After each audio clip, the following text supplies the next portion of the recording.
mga susunod na henerasyon ay bahagi ng ating responsibilidad. Tayong mga nauna, tayo na may lakas, tayo na may kakayahang lumaban. Tayo ang makapagbibigay ng kalayaan na narapat sa kanila. Malaki ang tiwala ko sa iyo, Andres. Bilang ina ng Katipunan, ipinauubaya ko sa iyo ang desisyon na gawin kung ano sa tingin mo ang nararapat. Napakarami na ang naging biktima ng mga Espanyol at mas marami pa ang mamamatay kapag hindi natin pinigilan ang kanilang pang-aapi. Sa labanang ito, isusuong natin ang ating mga buhay sa panganib. Ilang araw mula ngayon, sa gabi ng 29, sisimulan na natin ang revolusyon.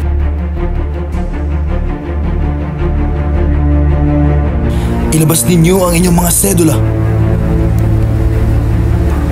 Pagmasdan ninyo ang munting papel na umaalipin sa ating lahat. Katipunan! Kailangan na nating lakasan. Ilang taong nananakot ng Espanya. Kulang man tayo sa sandata. Malakas man ang baril at kanyon ng mga Kastila.